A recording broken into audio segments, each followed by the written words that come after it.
Hello, everybody, and thank you for tuning in to the Liberty Report. With me today is Daniel McAdams, our co-host. Daniel, good to see you. Happy Monday, Dr. Paul. How are you? We're back at it again. Yes, we are. We can't stay away. And I don't know if we're going to save the world, but we'll give them our 2 cents or 4 cents worth. And yet, I'd have to say that I've been pretty pleased that our audience is growing. Yeah. And that's a sign. You know, we're pretty much in the market sense.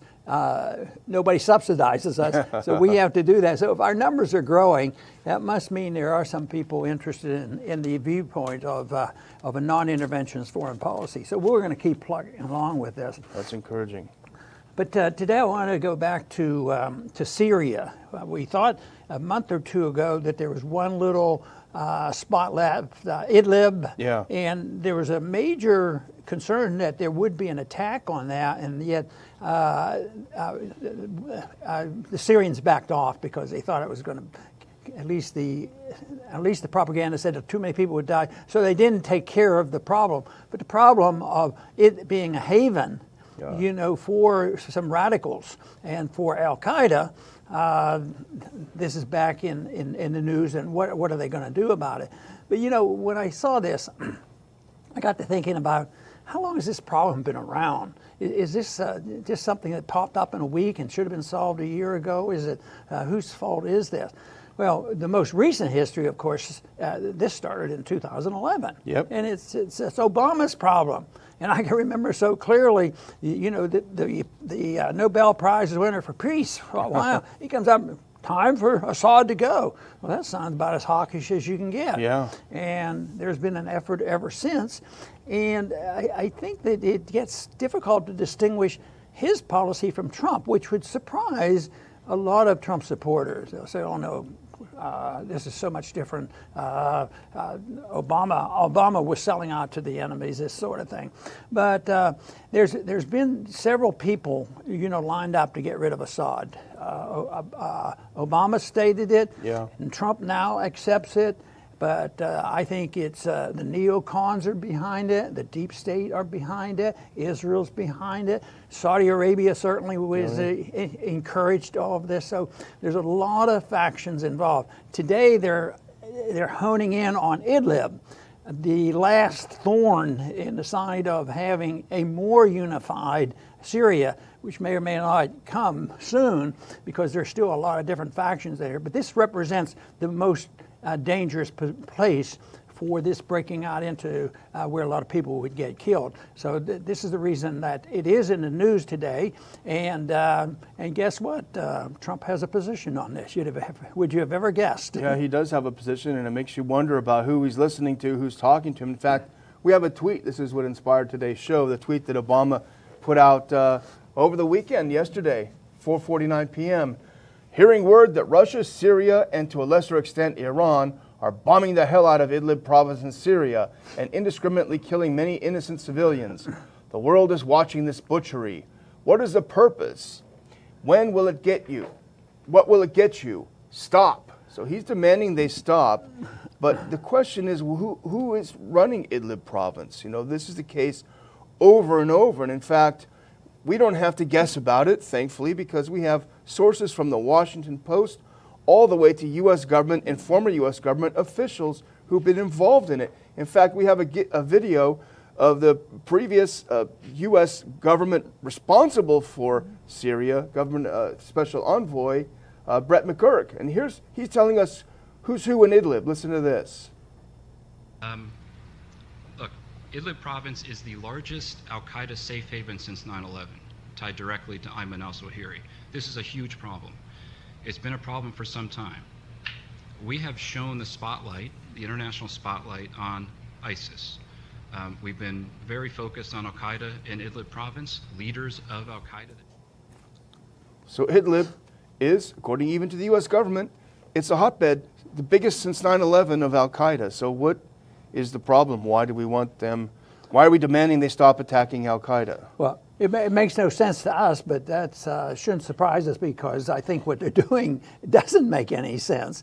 And yet, those are the individuals that are in charge, and we're supposed to, criticize no matter what if Assad thinks he has any legitimate claim on his country or that country.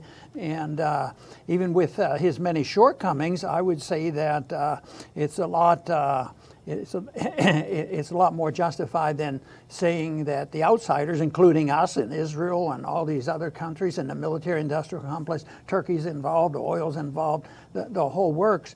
So this is something that I think, and the point I made in the opening statement is that the policies don't really change. Yeah. They don't debate foreign policy in reality. Whether it's Obama or whether it's Trump, the policy is the same. They're carrying it out. They're still trying to get rid of Assad, even though at times you'll hear them say, "Oh no, that's not our goal. That's not our goal." But why would they be so upset the fact that the Al-Qaeda is being attacked by a government?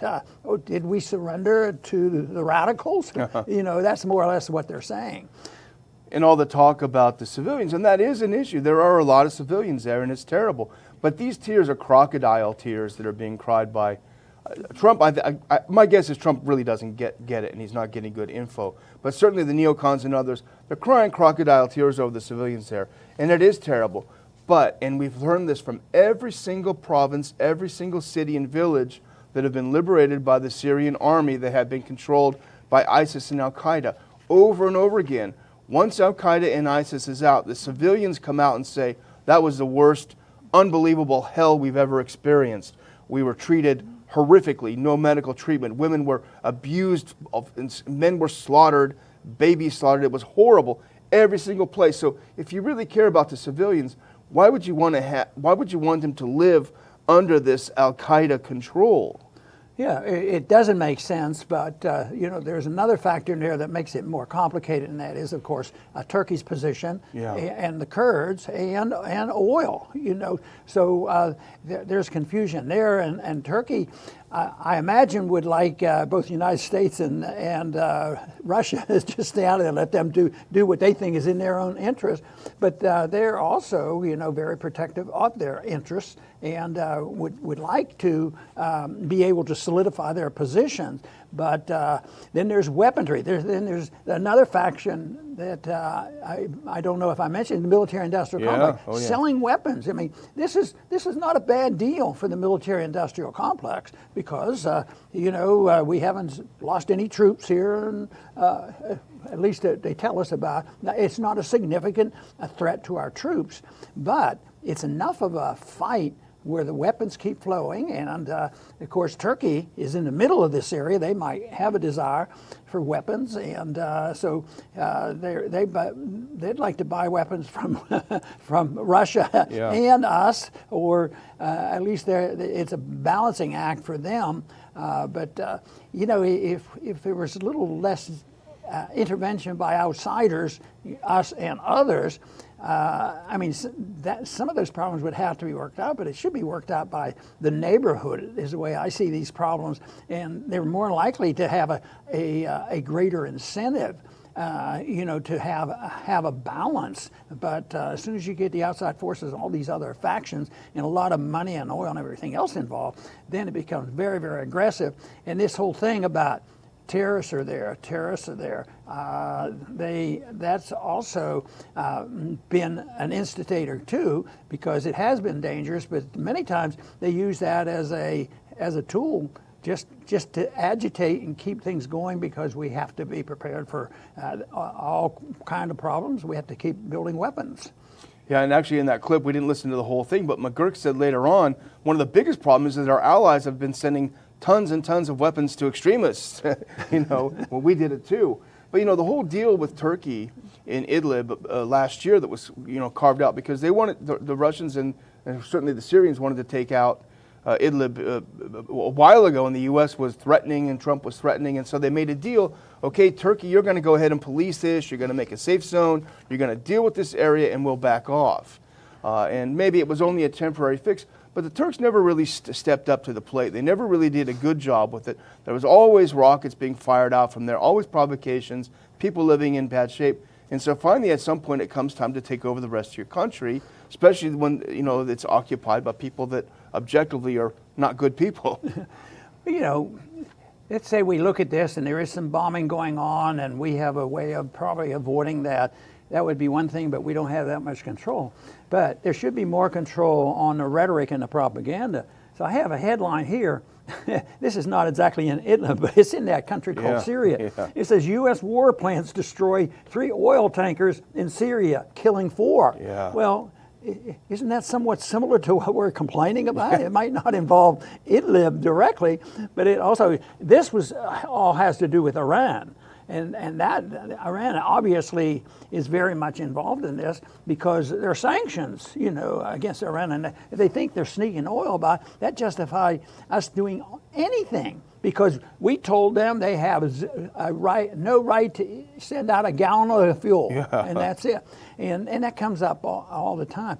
The other day I heard somebody questioning, it should be a lot more questioning, and the Democrats are thinking about restraining the president from just having that much power to put on sanctions and to put on tariffs. You know, this tariff war, and which I would be all for. But the whole thing is Congress sacrificed that many times legislatively. They have laws there. They give the president, the imperial president's been developing for a long time, probably more than 50 years. Ever since World War II, we keep piling on the power and let the presidents do this. They initiate the war. Why can't they do all these other things? So I don't think they're going to get very far by all of a sudden reining in, you know, the presidential power on doing something.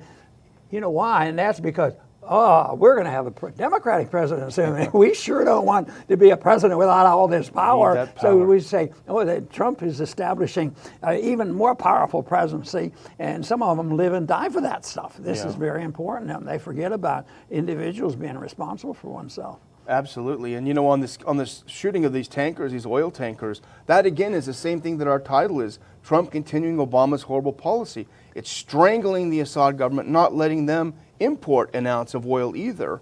And it's hurting the civilian population. It's keeping them from getting back to normal after they've defeated ISIS and Al-Qaeda. And it's just really, talk about concern for civilians. There's no concern when you won't let them even bring in any oil.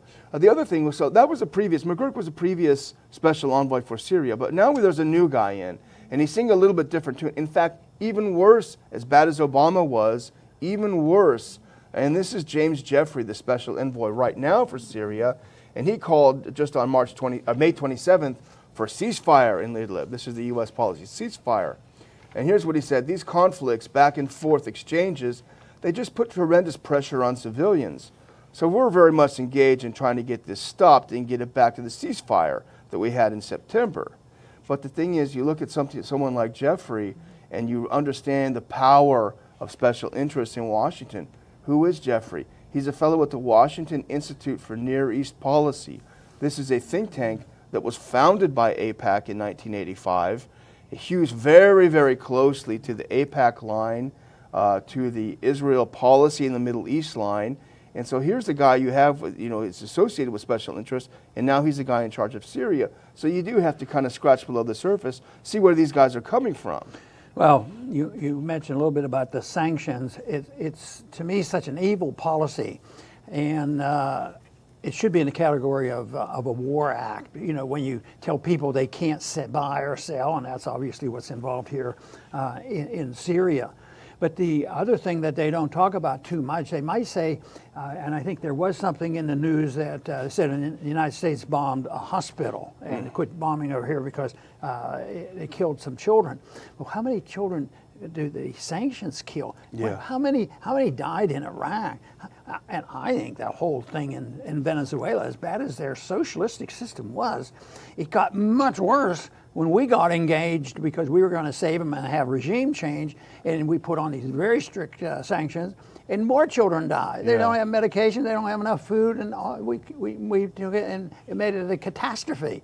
And this is why, in spite of the shortcomings of managing or hoping that a less interventionist policy would work out better, the one thing for sure that we do know, that you've made the point so often, why do they keep doing the same thing over and over again? It never improves things, and it keeps getting worse. And I think this is sort of evidence of that mistake. I mean, how many years now, specifically dealing with Syria? It's 8-9 years, and look at Afghanistan. I mean, it just goes on, and it is discouraging. It's understandable. I don't try to figure it out anymore. I just say that it's understandable, and it will end when people have lost total confidence in us, and especially in our economic system. And that is what I think is sneaking up on us. And when that comes, this kind of stuff will have to stop, because the dependency on us, the trust in us to protect everybody, bail out everybody and punish everybody, and be the, policeman sons, too gentle. Too gentle, yeah. There has to be another word. It's a tyrannical approach to running the world, is what it is. And it's done in the name of goodness. We're only spreading American greatness and American exceptionalism and taking care of the people at the same time wherever we have gone. And this is not to say that we are the problems. Sometimes the problems have been there, but our pretense that we know what is best is sort of knowing how to solve a problem domestically. When people are fighting, you get in the middle of it, and it gets much worse. And this is what we do. We get involved. And there's one export that I think we should work on, and that is trying to pass out and spread the message of liberty. If they could just understand how markets work and how people would be much better off, but instead it's the same old thing. You'd think after 5,000 years of recorded history that we could back off a little bit on that, because it doesn't work. And right now, it has a different tone. This is a different tone in the world today than the tone of World War I and World War II and Vietnam and Korea. The tone is there, but the aggressiveness is there, and the hatred is there, and the potential explosion of bringing up something much worse than we've had in a long time. Yeah, absolutely. And to close out, speaking of doing the same thing over and over again, the same propaganda starting now. The Syrians are bombing hospitals. Remember in Aleppo and the other places, the last hospital was bombed, the last doctor was bombed, the last shoe shiner was bombed. And I'm not trying to make light of this, but you're going to hear this propaganda relentless over and over again, just like in Aleppo. The white helmets are there. It's kind of strange how well they lived under Al-Qaeda's rule in Idlib for so long. Normally you'd think that wouldn't be a place for them to be, but they're back. They're making their videos, well-funded videos by U.S. and UK governments. So the propaganda machine is turned way up. We discussed it a few episodes ago that maybe the U.S. wants a little war in Syria instead of Iran or North Korea right now. And certainly the neocons are pushing for that. So this is heating up. We got to keep our eye on it. But I do want to do one final thing, which is to thank our audience. As Dr. Paul mentioned in the beginning, we had a big show on Thursday. We were on the Drudge Report. We were on the Daily Mail talking about Julian Assange. And a lot of you stepped up and subscribed, a lot of new subscribers, a lot of viewers. We thank you so much for watching the show, continuing to watch it daily. If you haven't subscribed, please do subscribe. The bigger we can make this show, the more we can get the message out. That is how this is going to change. It's going to change when we hit critical mass. Dr. Paul always says we don't need 50% plus one. We just need a critical mass of people who think alike. It can be done. So thank you very much. Very good, and I want to close just with a general statement about what motivates us to go in and how they manipulate events. Because there are problems in the country. Saddam Hussein was obviously a big problem, and he was a big problem to the people, but compared to what? actually, you know, the Christians survived there and did quite well, and you could make these arguments. So do you concentrate on the fact that Saddam Hussein is imperfect, or say that under the circumstances people were getting along a lot better than they are now, and the mess that we have created, and at the expense of many people dying and many people suffering? But I think we just use that as the excuse. Our motives aren't really to go in there, improve Iraq and improve Venezuela, and to think that we can improve, you know, Syria, because we mention so often the conditions usually get worse. And we refuse to admit that. The motives are very important. This is something that a lot of times they don't talk about. They say this happened, and they don't check, well, what is the accuracy of that, and what is the motive behind it? So I am convinced that the motive behind us getting involved is always couched in terms of humanitarianism. We're going to help the people and feed the people, spread our wonderful exceptionalism. But I think that's just an excuse to go in and serve the special interests, or respond to the pressures coming from the powerful special interests in the deep state, and those people who will have something to say about how big the military budget is. And those are the things that motivate and move this. And then when it comes to the real fighting, guess what? None of them are in there fighting. They don't get exposed. It's the young people, and whether they're volunteers or they're draftees, they're the young people who suffer from this, and they don't get involved. They do this with a real confidence that they are doing the Lord's work. They're patriotic American citizens, and you can't say anything. And the conditioning and the propaganda is such where if you challenge that, you are un-American and you don't care about the people and you don't care about peace. Well, there's a different interpretation of how the world works than accepting the type of things that we have been fed for so many years. And fortunately, programs like ours and many others now are challenging that status quo and asking the question, what really is behind all this? And that is what is important. And once people know that, I always say, once the people know what's really behind the Federal Reserve, it'll end. That's why I want an audit. Well, I'd like an audit of our foreign policy. Really evaluate why we do things, who is the deep state and who's making the money. Then we'll get to the bottom of it, and we wouldn't have to have so many concerns and worry about the future. I want to thank everybody for tuning in today to the Liberty Report. Please come back soon.